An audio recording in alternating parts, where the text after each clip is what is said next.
Hey, Kevin here, top 100 financial advisor, two-time author, one-time bestseller, and we're here to talk about the stock market. I will be quick today for a few reasons. Number one, it's my birthday, or it's Building Bread's birthday. My actual birthday is next month. But Building Bread turns 10 today, which is an exciting milestone. I started this when I was just 20 years old.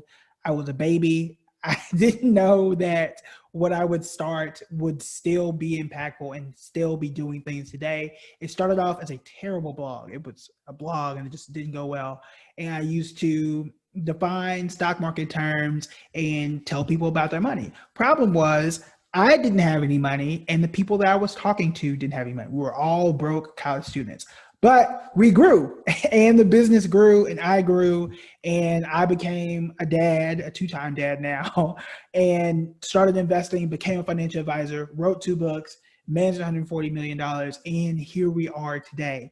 That was an abbreviated process. It's a lot harder than that. But I'm excited that you guys are here, that you're sharing the video. Please do share. I'm just so excited that we've made it this far, and I'm incredibly excited to see where this is going to go over the next 10 years. When I started this, you always want your first business to actually work and to pay your salary and to help create generational wealth. And you always want to make an impact in the world. But at 20, not many people actually pull that off. And I just happened to be one of those through hard work and faith and the support of people like you and everyone who has supported Building Bread on Facebook, in person, at events, on our class platform, all across the world. We've had people come to classes and signed up from classes from London, from Guyana, from Japan, all over the place. So it's just incredible to have made it this far and just excited to see what's going to happen next. I've got a few tricks up my sleeve for the rest of the year. We're considering releasing a book.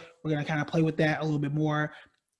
Just to let you guys know, I think it's around 32,000 words or so that I've written. So it's a book. It's just a matter of how do you want to package it, how do you want to put it out, and how is it going to lean. So we'll see there. I'm also considering adding some new services for you guys, depending on what you guys think you need, and then we'll take it from there. So make sure that you stay tuned. Make sure now I'll add the link buildingbread.com/free to join the email list so you can stay up to date with all of those things.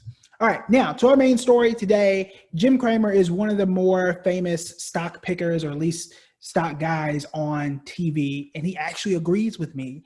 And the great thing about doing a show or doing videos Monday through Friday is that, I get to be on record usually weeks, sometimes months in advance. And in this case, weeks in advance. I told y'all, you can go back about 2 weeks or so ago, I told you that dividend stocks, you might want to consider them as the market is falling. And guess what you see right here? He recommends, this is his recommendation, I'm not recommending anything. He says that you should buy big tech and dividend stocks further into weakness. So as the market falls, he says, hey, look, pick them up. They're going to be great deals. And I'm on a similar path, at least in my thinking, in that you just stay consistent. So if you already owned quality tech companies, I always emphasize that quality, that I'm just going to continue doing anyway. Tomorrow's Friday. I'm buying more stuff anyway. You already know what I own. You guys can see all that stuff on public. In fact, I will bring that up right now. bread.com/public. And y'all can see this is what I own right here. So, it should be public.com/buildingbread. It's flipped. There you go. And you see what I have. So we've got tech here. We've got a little bit of tech, more technology, and I've got a little bit of diversity, but you see I have a lot of technology. But again, tomorrow's Friday. If you're on the public app, you will see me buy more of these things at some point during the day, at whatever time I just happen to wake up and actually do it. I don't have a specific time. It's just Fridays. All right. So he suggests, again, continuing to buy tech. I just say, do whatever you were doing, provided those were quality companies, if that fits for you. But he also suggests buying dividend stocks. Now, there is a caveat to dividend stocks that you do want to know about, which we've also discussed before. Don't just go for the dividend and don't pay attention to the company. That will get you hurt. We talked about, I think it was ExxonMobil and a few others that pay great dividends, but are actually really terrible stocks. So you want to be careful there. He suggests, as you see here in this graphic and also through the article, Coca-Cola, PepsiCo, Johnson & Johnson, and General Mills. Guess what? Johnson & Johnson is one of the ones that I like and one that I invested in on public. Where'd it go? It's on here somewhere. There it is. It's just not red. It's black. So there you go. I've invested in Johnson & Johnson. Now, again, I'm not telling you to invest in Johnson & Johnson. You do what works for you. But as you can see, over the last 3 months, it's been pretty good. And we'll go to a year, and it's up about 12% over the past year, which is pretty good, especially for a stock that pays decent dividends. The good thing is, as the market is kind of crazy, at least I'm still getting a good payment to kind of cushion the blow if things don't go the way that I really want them to go. So even while tech is kind of iffy right now, it was the greatest place you could be. Now it's shaky, but that's really over what, 2-3 weeks at most. Things like Johnson & Johnson are a little more solid. Things like PepsiCo can be a little more solid. But again, go back and review the dividend video that we did not too long ago, because again, I'm gonna show you this here. This is Pepsi, all right? And what I wanna compare it to is the S&P 500 to show you how good Pepsi was compared to the overall market. And if what Pepsi is here is that good or bad, we'll compare it here and you'll see that not so great. Pepsi is actually down 3%. Now, yes, you did get a dividend. Maybe that dividend evens you out and you wouldn't have lost any money at all. That's fine if that's the case. But something like Johnson & Johnson that is also in the vaccine race has done a lot better. And Johnson & Johnson is here at 9% over the last year, and it gives me a dividend. So that's one other extra reason why I'm a little more on Johnson & Johnson's side than PepsiCo. Again, Pepsi, in my view, is better than Coke. We can compare that too. And actually, real Pepsi is better than real Coke. I'll throw that out there too, but I do like Sprite. Sprite is a Coke product. So it depends on what you're drinking. But I don't know if I still own Coca-Cola or not.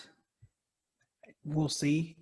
I know I've got some, and we'll cover this in different videos. See, Coca-Cola is down 10%. Yes, you still get a dividend, but you know, when the market is up close to 10%, 9% basically, you got Johnson & Johnson that's up 10% and it's paying a dividend. Do you really want to sit here and lose 10% over time? You can also pull it back and see like how's things done over the last 5 years.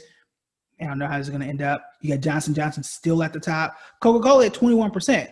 Again, it's still at the lowest, but everything else is paying a bit better. So you make a decision on how you want to invest. That's totally up to you. But I did want to emphasize that what we talk about here, Monday through Fridays at 10, and we might change the time. Y'all let me know in the comments that we're right on it. And you can go back and watch the video yourself. You can check the date on this video here. For them, this came out September 23rd. So yesterday, we talked about it about a week, maybe 2 weeks ago. So listen to your boy. When I tell y'all to sign up for stuff, you might want to sign up because I can help you get you in position before the rest of the world does in most cases.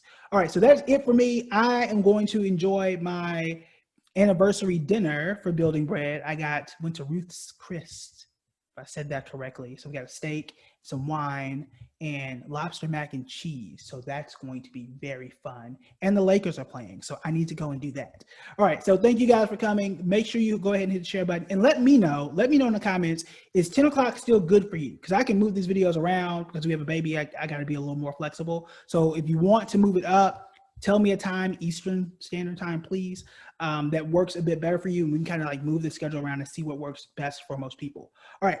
That is it for me. I will see y'all tomorrow. It'll be an interesting day. I think we got some earnings for a few companies too, and we'll see what happens. It's always an interesting day in the market.